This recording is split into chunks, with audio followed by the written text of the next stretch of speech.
নমস্কার বন্ধুরা, আজকে আবার একটা রান্নার ভিডিও নিয়ে চলে এসেছি। আজকে রান্না করব কালবাউস মাছের ঝোল। এখানে আমি মাছটা হলুদ লবণ মেখে নিয়েছি, আর এখানে জিরে গুঁড়ো, লঙ্কা গুঁড়ো, হলুদ, লবণ একসঙ্গে রেখেছি। এবার একটু জল দিয়ে ভিজিয়ে রেখে দেব, কারণ দেরি হয়ে গেছে, এখন আর বাটাবাটি করার সময় নেই। তো রান্নাটা আমি করব। এখানে টমেটো, ডাঁটা, ঝিঙে, বেগুন, আলুগুলো ছোট এরকম লাল আলু, এগুলো সব কেটে ধুয়ে নিয়েছি। কড়াইতে তেল দিয়ে দিয়েছি, তেল গরম হয়ে গেছে। এবার মাছগুলো ভেজে নেব।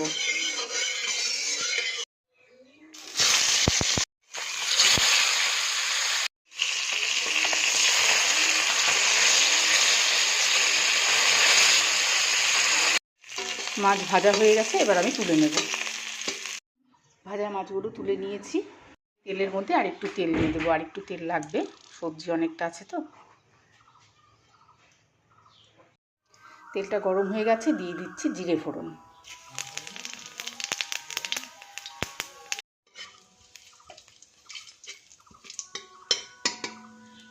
এবারে দিয়ে দিচ্ছি সবজিগুলো।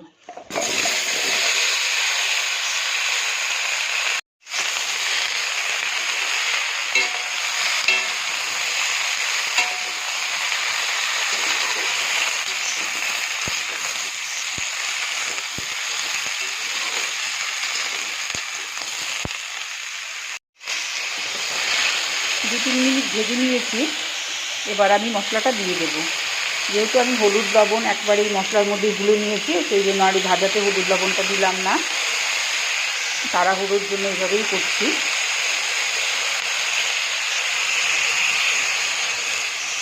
মশলা ধোয়া জলটা দিয়ে দিচ্ছি।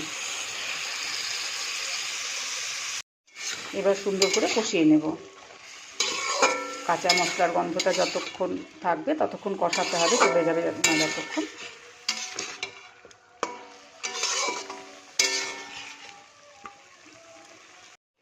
কয়েকটা কাঁচা লঙ্কা দিয়ে দেব।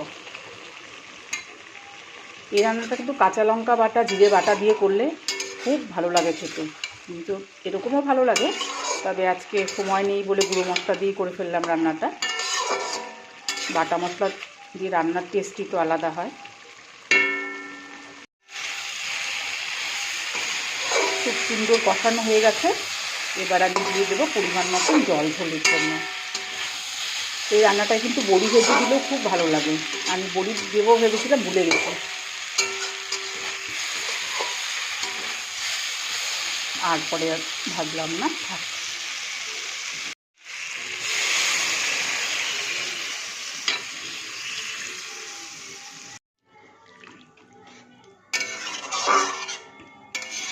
পরিমাণ মতন জল দিয়ে দিয়েছি ঝোলের জন্য। এবার খুব ভালো করে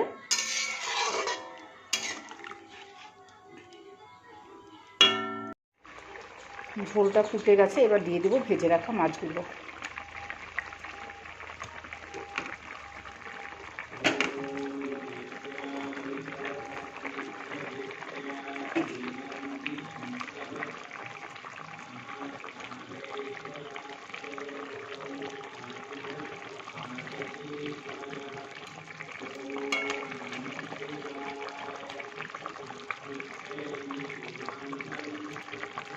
আরও বেশ কিছুক্ষণ হবে, কারণ আলুগুলো সেদ্ধ হয়নি ভালো করে। আলুটা আরও সেদ্ধ হবে।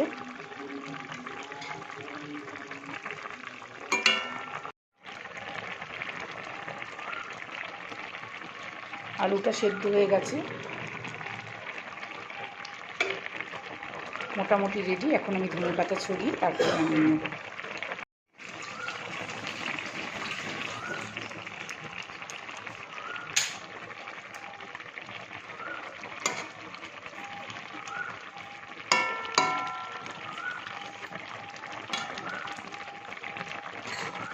আর 2-3 মিনিট ফুটুক, তারপর আমি নামিয়ে নেব।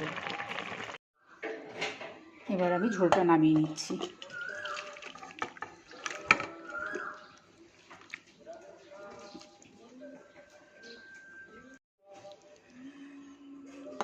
তৈরি হয়ে গেল কালবাউস মাছের ঝোল। কেমন লাগলো আপনাদের ভিডিওটা অবশ্যই জানাবেন। দেখা হবে আবার অন্য কোনো ভিডিওতে।